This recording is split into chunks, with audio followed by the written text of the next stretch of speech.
श्रीमद् भागवतम षष्ठ स्कंध अध्याय 15 नारद तथा अंगिरा ऋषियों द्वारा राजा चित्रकेतु को उपदेश। श्री सुखदेव गोस्वामी बोले, जब राजा चित्रकेतु शोकग्रस्त होकर अपने पुत्र के शव के निकट पड़े मृत प्राय हुए थे, तो नारद तथा अंगिरा नामक दो महर्षियों ने उन्हें आध्यात्मिक चेतना के संबंध में इस प्रकार उपदेश दिया। हे राजन, जिस शव के लिए तुम शोक कर रहे हो, उसका तुमसे और तुम्हारा उसके साथ क्या संबंध है? तुम कह सकते हो कि इस समय तुम पिता हो और वह पुत्र है, किंतु क्या तुम सोचते हो कि यह संबंध पहले भी था? क्या सचमुच अब भी यह संबंध है? क्या यह भविष्य में भी बना रहेगा? हे राजन, जिस प्रकार बालू के छोटे छोटे कण लहरों के वेग से कभी एक दूसरे के निकट आते हैं और कभी विलग हो जाते हैं, उसी प्रकार से देहधारी जीवात्माएं काल के वेग से कभी मिलती हैं तो कभी बिछुड़ जाती हैं। जब बीजों को धरती में बोया जाता है तो वे कभी तो उगते हैं और कभी नहीं उगते। कभी धरती उपजाऊ नहीं रहती, जिससे बीजों का बोना निरर्थक हो जाता है। इसी प्रकार परमात्मा की शक्ति से बाध्य होने पर भावी पिता को कभी संतान की प्राप्ति होती है तो कभी गर्भ ही नहीं रहता। अतः मनुष्य को चाहिए कि वह माता पिता जैसे बनावटी संबंध के लिए शोक न करे, क्योंकि अंततः इसका नियंत्रण परमेश्वर के हाथों में रहता है। हे राजन, तुम तथा हम अर्थात तुम्हारे परामर्श दाता, पत्नियां एवं मंत्री और समस्त संपूर्ण जगत में इस समय जितने भी स्थावर जंगम प्राणी हैं, वे सभी क्षणभंगुर हैं। यह स्थिति न तो हमारे जन्म के पूर्व थी और न हमारी मृत्यु के पश्चात रहेगी। अतः इस समय हमारी स्थिति क्षणिक अस्थायी है, यद्यपि यह मिथ्या नहीं है। सबों के स्वामी तथा प्रत्येक वस्तु के मालिक पूर्ण पुरुषोत्तम भगवान निश्चय ही क्षणिक दृश्य जगत में तनिक भी रुचि नहीं रखते।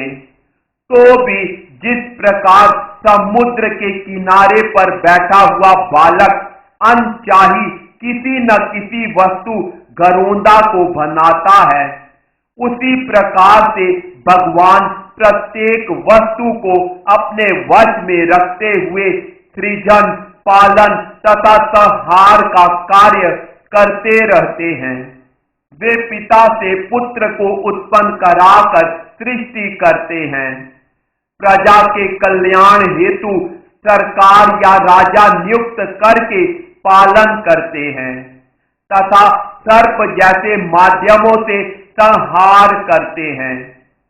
सृजन, पालन तथा संहार करता माध्यमों की कोई स्वतंत्र शक्ति नहीं होती, किंतु माया के सम्मोहन से वे अपने को कर्ता, पालक तथा संहारक मान बैठते हैं। हे राजन, जिस प्रकार एक बीज से दूसरा बीज उत्पन्न होता है। उसी प्रकार एक शरीर पिता के शरीर द्वारा अन्य माता के शरीर के माध्यम से एक तीसरा पुत्र का शरीर उत्पन्न होता है। जैसे भौतिक शरीर के तत्व नित्य हैं, वैसे ही इन भौतिक तत्वों से प्रकट होने वाली जीवात्मा भी नित्य है। राष्ट्रीयता तथा व्यक्तिगत सत्ता जैसे सामान्य तथा विशिष्ट विभाजन उन व्यक्तियों की कल्पनाएं हैं जो उन्नत ज्ञानी नहीं हैं। श्री सुखदेव गोस्वामी आगे बोले, नारद तथा अंगीरा द्वारा इस प्रकार समझाए बुझाए जाने पर राजा चित्रकेतु को ज्ञान के कारण आशा बंधी। राजा अपने हाथ से अपना मुरझाया मुखमंडल पोंछते हुए कहने लगा। राजा चित्रकेतु ने कहा, आप दोनों अपनी पहचान को छुपाए हुए अवधूत वेश में यहां आए हैं, किंतु मैं देख रहा हूं कि सभी पुरुषों में आप दोनों परम ज्ञानवान हैं। आप सब कुछ जानते हैं, अतः समस्त महापुरुषों से भी आप महान हैं। श्री कृष्ण के सर्वाधिक प्रिय सेवक ब्राह्मण जन जो वैष्णव पद को प्राप्त हैं, कभी कभी अवधूतों जैसा वेश बना लेते हैं और हम जैसे भौतिकतावादियों को जो इंद्रिय तृप्ति में सदैव आसक्त रहते हैं, लाभ पहुंचाने एवं उनकी अविद्या दूर करने के लिए अपनी इच्छानुसार भूमंडल पर विचरण करते रहते हैं। हे महात्माओं, मैंने सुना है कि अविद्या से ग्रस्त मनुष्यों को ज्ञान का उपदेश देने के लिए भूमंडल भर में जो महापुरुष विचरण करते रहते हैं, उनमें सनत कुमार, नारद, ऋभु, अंगीरा, देवल, असित, अपांतरतमा, व्यासदेव, मार्कंडेय, गौतम, वशिष्ठ, भगवान परशुराम, कपिल, सुखदेव, दुर्वासा, याज्ञवल्क्य, जातुकर्ण तथा अरुणी हैं। अन्यों के नाम इस प्रकार हैं: रोमच, च्यवन, दत्तात्रेय, आसुरी, पतंजलि, वेदों के प्रधान परम साधु दौम्य, पंचशिख, हिरण्यनाभ, कौशल्य, रुतदेव तथा ऋतध्वज। आप अवश्य ही इनमें से हैं। क्योंकि आप दोनों महापुरुष हैं, अतः मुझे वास्तविक ज्ञान देने में समर्थ हैं। मैं अविद्या के अंधकार में डूबा रहने के कारण शूकर अथवा कुकर जैसे ग्राम्य पशु के समान मूढ़ हूं। अतः मुझे उभारने के लिए ज्ञान का दीपक प्रज्वलित करें। अंगीरा ने कहा, हे राजन, जब तुमने पुत्र की कामना की थी तो मैं तुम्हारे पास आया था।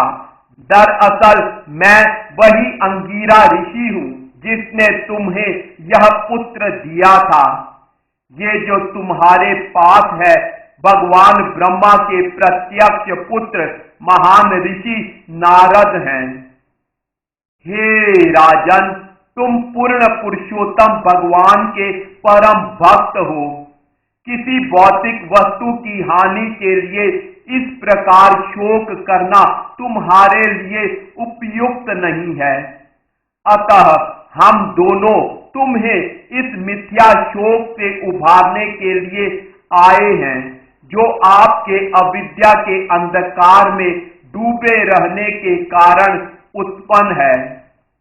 जो आध्यात्मिक ज्ञान से संपन्न हैं, उनके लिए इस प्रकार से भौतिक लाभ तथा हानि से प्रभावित होना बिल्कुल अवांछनीय है।